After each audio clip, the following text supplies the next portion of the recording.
And Jesus said unto him, If thou wilt be perfect, that means mature and ready, go and sell that thou hast, and give to the poor, and thou shalt have treasure in heaven, and come and follow me.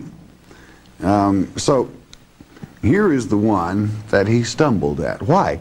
Probably, in my opinion, all of his gains were not blessings from God. Some of them had to be ill-gotten for Christ to talk to him as he did. Now, and many people from this, they just get on a guilt trip and say, well, it's just a big sin to be rich. Well, no, it isn't. If it's the blessings of God upon you, that's what, that proves a good Christian, that God has really blessed you.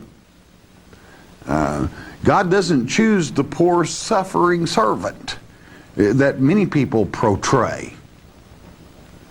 If God said, if you do these things that I tell you to, I will add these things onto you that you need. Riches, but then what is riches? Riches to me is having a home and a roof and everything you need, food and so forth.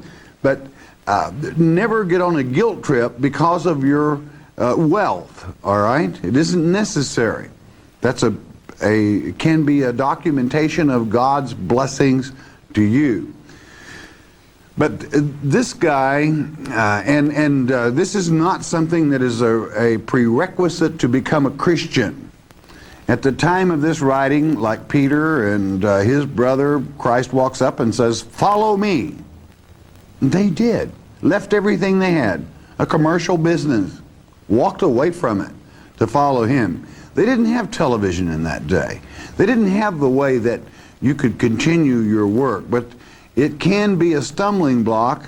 That is to say, well, if it is ill-gotten and you do not realize that God is the only good there truly is, whereby through him you have eternal life. Okay, the young man being told, 22.